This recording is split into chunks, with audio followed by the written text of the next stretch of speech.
Good morning. We are team 14665, the Julia R. Masterman Combined Middle and High School from Philadelphia, Pennsylvania. I'm Tobias Beidler-Schenk. I'm Tanay Benur. I'm Hayden Gold. I'm Owen Moss. And I'm Ethan Soloway.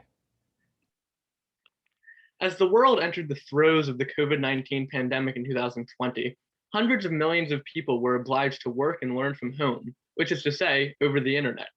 The pandemic has exacerbated this need for connectivity, but it wasn't the cause. Indeed, over the last few decades, we've come to rely on the internet for nearly all aspects of our lives. Despite its status as essentially a utility akin to water or heat, much of the world lacks adequate internet services, including many millions of Americans. And so we're faced with a question relevant today more than ever. How will providers overcome economic and logistical challenges to provide all with sufficient connectivity? At face value, this is an infrastructural question. Indeed, our third model strives to develop an optimal procedure for distributing cellular data towers in a given region.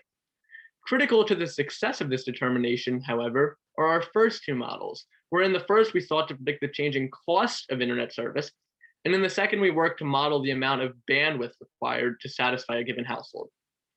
These models are discrete, but we believe that a cohesive view, which accounts for, in sum, price, quality, and deployment, gives the greatest insight for that true question of connectivity. Effective modeling requires certain assumptions. A number of these hold for the entire paper. Firstly, the conversion rate between the United States dollar and the Great Britain pound will remain the same in the future, though both countries will experience individual volatility. Historical precedent shows that inflation will affect the two countries at a generally similar rate. And secondly, we only consider download speeds in our model. This is because consumers generally choose and pay for internet plans based on download speeds as opposed to upload speeds, and these are the primary use of the internet. With that, Hayden will tell you about our first model. Thanks, Owen. The first model tasked us with predicting the cost per unit of bandwidth over the next 10 years in the US and UK. While structuring our model, we incorporated some valuable assumptions. We assume that the rate of inflation will remain constant for the next 10 years, which is supported by historical precedent. And we also assume that there will be no 6G internet in the next 10 years, as it's not predicted to be deployed until the mid-2030s. When observing peak download speeds in the US, we realized that after the release of 5G, the rate of change of the speed greatly increased. This rate of change remained constant from the release of 4G in 2010 until the release of 5G in 2018. And remain constant over the past 3 years since the release of 5G. This led us to predict that the slope would continue to be constant until the release of 6G. This immediate change in slope at the release of 5G prompted us to adopt a piecewise function for our model. We used linear regression over the past 3 years since 5G was deployed to find the rate at which average peak data speed has been increasing. For our intercepts, we used the current average peak data speeds as of 2021. We applied this 4 times, accounting for location in the US and UK and type of service, mobile and broadband, to predict data speeds up to 10 years in the future. We observed that the cost of internet over the last decade remained generally constant, except during the 2008 recession, with the primary factor affecting it being inflation. Next, we calculated the current average cost of service plans adjusted for inflation and applied this to each of our 4 categories. Lastly, to calculate the monthly price per unit of peak speed, we found the ratio of the cost to the corresponding speed along discrete intervals of t from 1 to 10. Mobile costs remained relatively constant with inflation, while the peak speeds tripled, causing the price per unit of peak speed to more than halve over the 10-year interval. Broadband was similar, as the costs remained constant while the peak speeds increased, again causing the price per unit of peak speed to more than halve.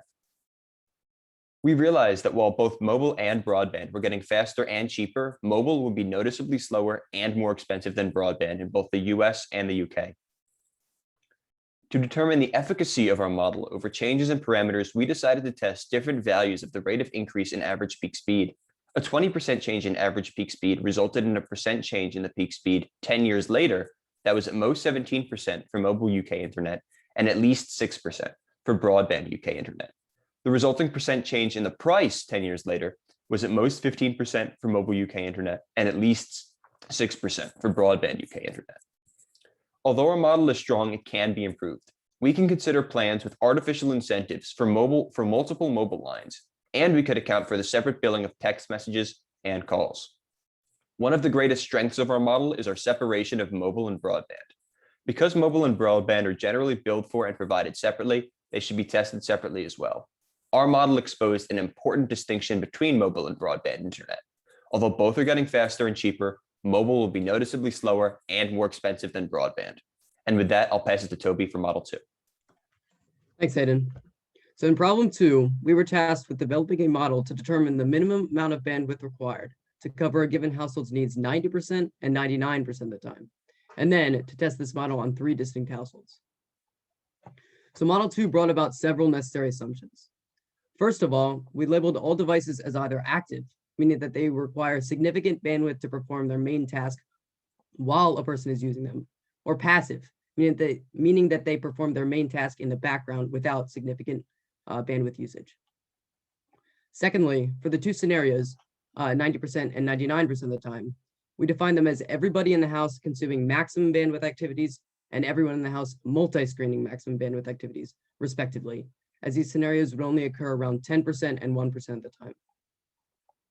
Thirdly, we defined multi-screening as the use of 2 active devices concurrently for different activities, with some restrictions. No person can stream and game at the same time, and no one device is being used for more than one activity at a time. We also assumed that bandwidth was additive in order to simplify our model. Through extensive research, we were not able to find a definitive way to calculate bandwidth. And finally, we took a long-term outlook when approaching this problem and chose to develop our model based on conditions in post-pandemic life. So we decided that the best way to approach this problem would be in the form of a survey. So we came up with 8 questions, N1 through N8, that would help us understand the needs of each household. Questions ranged from the number of people in the household playing video games, streaming, or just owning certain devices like laptops, smartphones, and tablets. Using data on different age groups, we were able to calculate expected values for each household for the different questions. Using the first household as an example, using research probabilities, we can estimate their average number of common devices, laptops, tablets, and smartphones, to be 4.68, which we round up to 5 devices.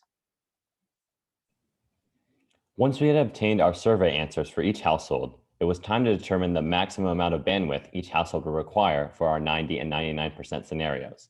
While passive bandwidth consumption from smart cameras and devices is constant, active consumption from other screen activities depends on the allocation of devices across a household.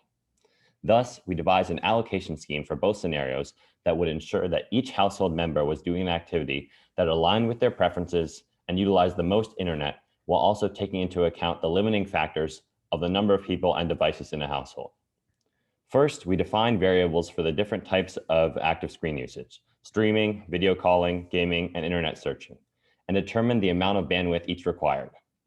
Then, at each stage of the allocation process, we compared the number of people who like to do a certain activity regularly with the number of people and devices remaining that can partake in that activity. For the 99% scenario, people were able to participate in 2 activities at once by multi-screening, while in the 90% scenario, people were only allowed to use 1 device for 1 activity at a time. On this slide are the formulas we used to determine the allocation for both the 90% and 99% scenarios, but we think the simplest way to understand how they function is to run through one sample calculation utilizing them.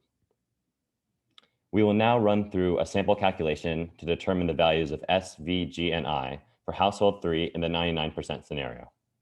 In the first step of our allocation scheme, we compare the number of people who stream regularly and the number of devices in the household and take the smaller. With 3 people who stream regularly and 7 devices, 3 people are allocated to streaming. To find the number of people who video call, we compare the number of people who video call regularly with the number of remaining devices. With 3 people who video call regularly and 4 remaining devices, 3 people are allocated to video calling. Since at this point in the allocation scheme, every person in the household is already allocated to 2 activities, no one is allocated to either gaming or internet searching. This leaves us with a final result of 3 people video calling and streaming and 0 people gaming and internet searching. Once we had obtained our values for our active screen usage, we can now add up the entire bandwidth used by each household for each scenario to obtain our minimum required bandwidth to support them.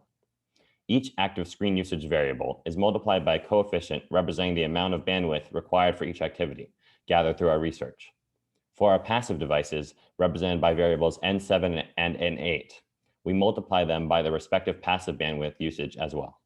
This gave us the formula and results pictured below. Note also that our final formula is multiplied by 2. This represents a dip in internet quality that is common to internet users in the modern day. From our research, we found that it is common for internet quality to dip as much as 50% of the quantity paid for by a customer or household. The results of our model are valid because they line up with our initial hypotheses. The house with the 3 M3 alumni requires the most bandwidth under both plans, while the house with the 70-year-old retiree requires the least. We believe that our model is strong because it incorporates several different kinds of internet usage and also delineates between passive and active bandwidth, which are consumed in different ways. Our survey also attempts to take aggregate data from a household to represent the activity of individuals, an inherently flawed process. However, we believe our model strikes an effective balance between easily gatherable numerical data and accuracy. And now passing it over to Tanai for Model 3. Thanks, Ethan. Now that we know how much internet a given family or community needs, all that's left is figuring out the best way to get them that internet. The third problem addresses this issue and asks us to determine the best way to distribute cellular antenna nodes in a given region. So we originally weren't sure how to go about developing this model, and we tried to find data about how towers are distributed in towns throughout the country. We ended up finding this information online and compared data from 3 towns: Norristown, Pennsylvania, Bixby, Oklahoma, and Bonnie Lake, Washington.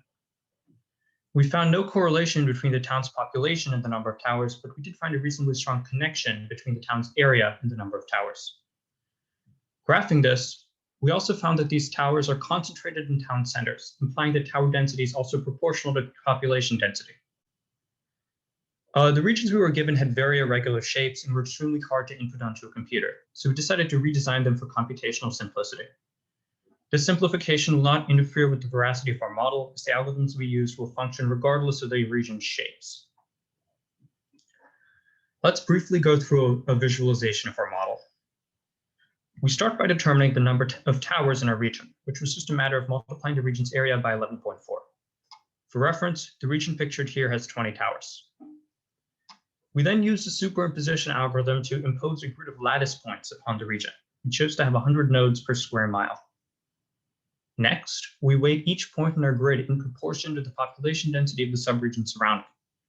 This will force our algorithm to concentrate in the towers into highly populated areas, like the town centers. We then apply the weighted k-means algorithm to this problem. This algorithm is normally used as a clustering algorithm to find groups in large sets of data, but it can also be used to find the optimal positioning of various nodes in space. In order to avoid local maxima on a model, we run these algorithms multiple times for each region and choose the most consistent option. So, how do we know that our model works? For starters, other organizations have used versions of this model before, mainly for determining the optimal placement of warehouses. This application isn't exactly the same as ours, but both situations require the modeler to find the optimal placement of some central object in a region with variable population distributions, which gives our model some precedent. In addition, the weighted k-means algorithm guarantees that after enough iterations, it will give optimal or near optimal tower distributions, so we can be reasonably confident in our answer. Our model also accounts for variations in population density and for basic region geometries, giving it more real-world applicability. That being said, our model's applicability could be greatly expanded by adding support for irregular regions, such as curved or polygonal areas, as these are far more common in modern residential districts. And now on to Owen for our global conclusions. Thank you, Tanai. We are today in the midst of a nationwide discussion about infrastructure. There perhaps the first connotations with this word are the more visible components, say bridges or tunnels. An absolutely essential part of our national infrastructure is internet connectivity. Looking ahead, we strongly hope that more people, indeed all people, will come to enjoy economic, efficient, and effective high-speed internet access. And most importantly, our 3 models, which indicate coming improvements in cost, quality, and deployment of service, make us strongly believe that this will be the case as well. Thank you. All right, let's take a second to just say thank you to this team. That was awesome. Thank you. Thank you. I think we have a few questions for you. I can start. So I loved the idea of how you incorporated a survey into your solution. I thought that was really creative. And you touched a little bit on it in your talk, I think a little bit more than you did in your paper, but could you elaborate how you came up with the, hypothesized answers to that survey? Yeah, so we found information on, so there were a number of different questions. I can go over number 6, number 7, number 8. Let's see. Those 3 in particular, we used data that we found online about different, like the percentages for different age age ranges to own these certain devices in their home. And so using these percentages for each person and based on their age, we were able to calculate these expected values by multiplying the number of people in each age range times the percentage chance that they would have this certain device. And other questions such as question number 1, obviously, that's just the number of people in the household. So that didn't require any kind of any kind of research that was stated in the problem. But yeah, a lot of these were found based on data that we found online and expected values. So.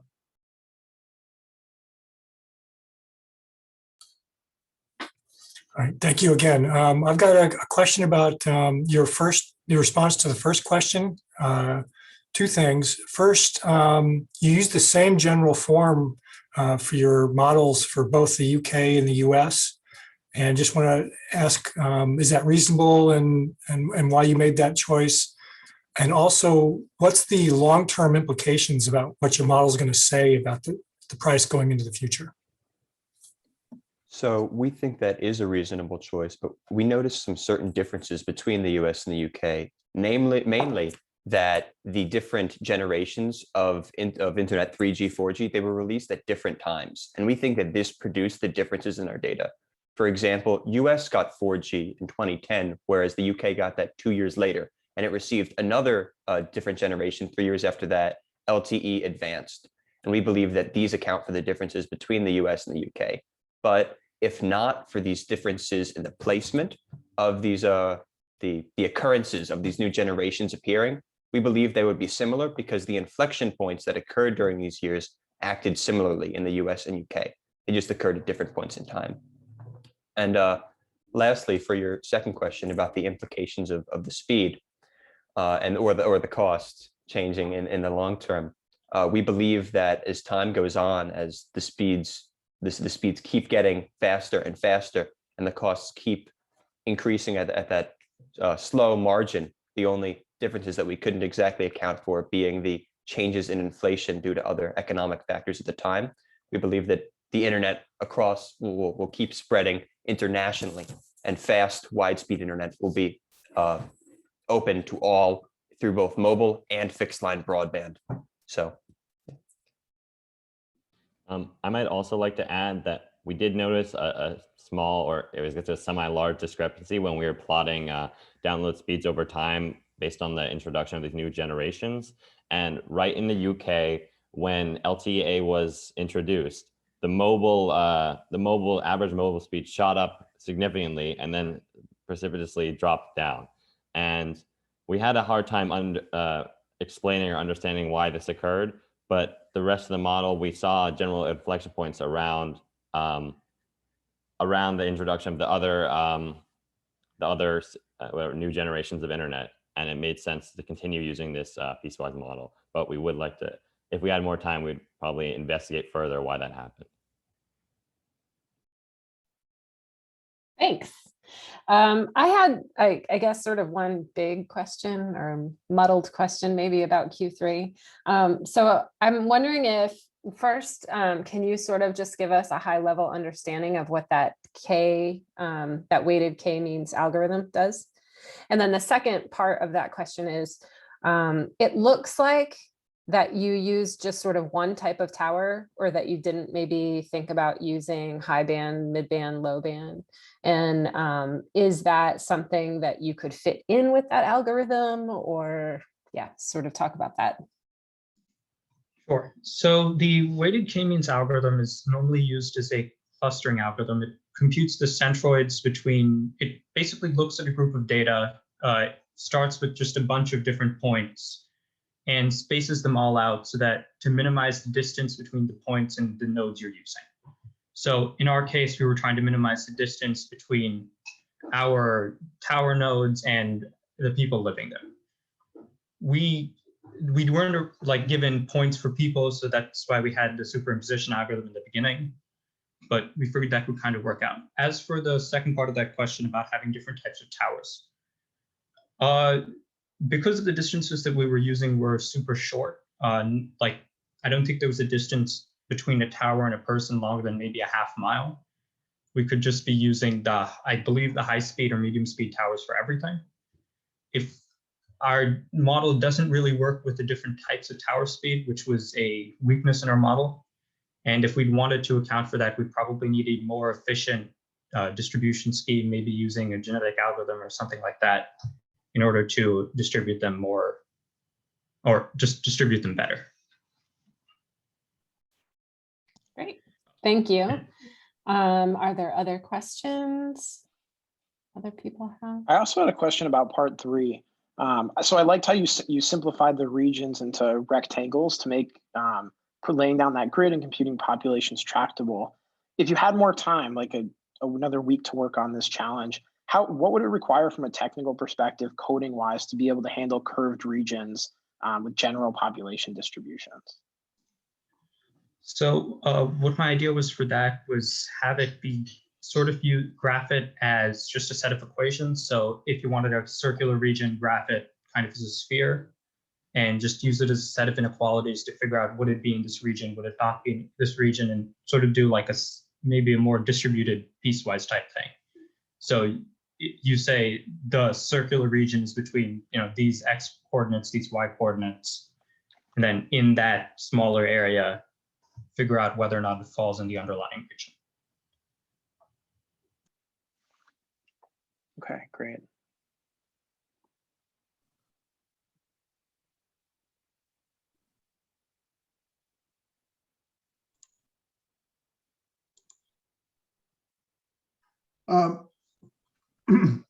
Hi, Cleve Moeller from the MathWorks.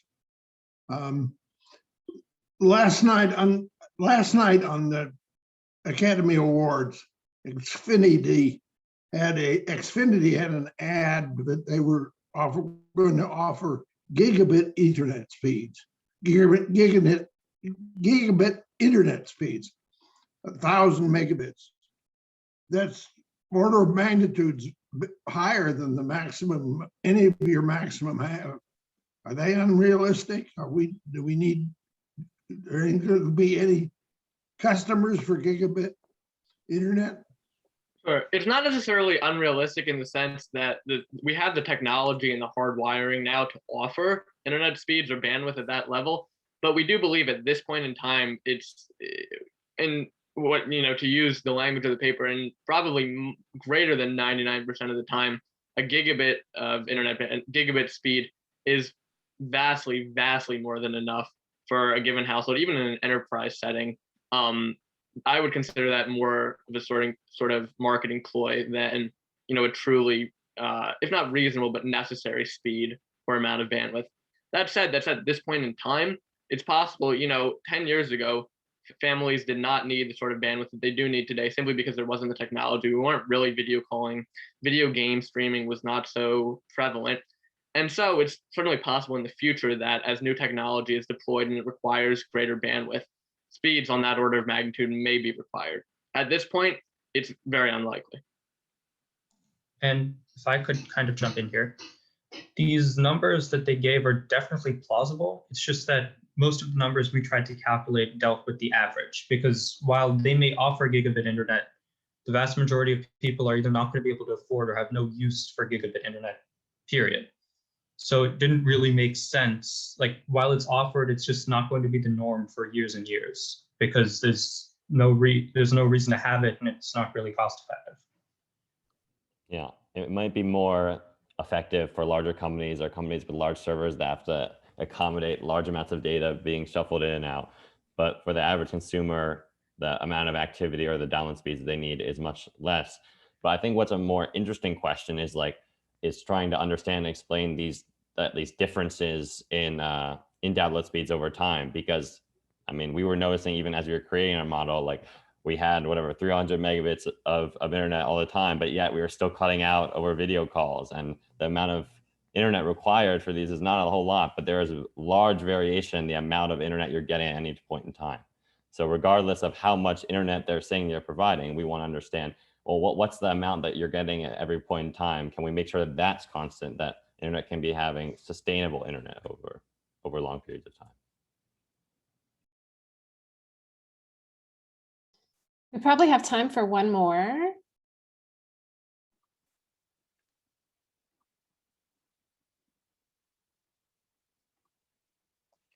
Well, maybe that last comment about cutting out internet speeds dovetails us into a question that Katie had suggested. What was it like doing the challenge? What were the main difficulties? What were the challenges of the challenge?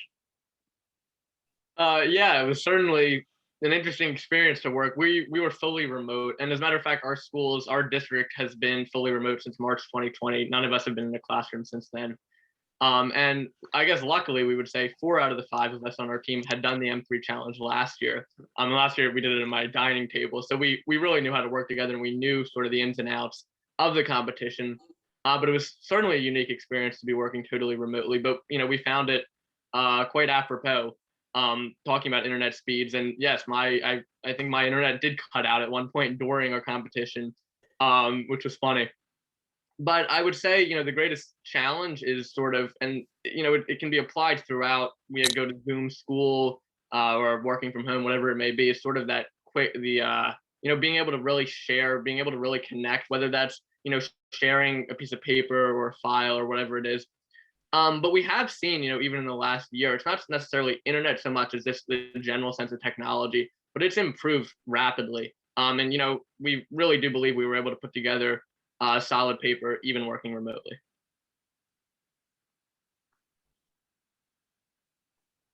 Yeah, I agree. Thank you. Thank you. With that, I think we're going to close out the presentation. I just want to remind you, among the hundreds of submissions that were received this year in this year's challenge, yours is among the top 6, and that is amazing. The judges here and those who aren't on the call but really had the chance to dig through all the papers, we're highly impressed with your work, and we could not be more proud of you. We look forward to seeing you this afternoon in our presentation. Thank you. Thank you so much. Thank you. Thanks, everyone. Thank you. Care. Thank you.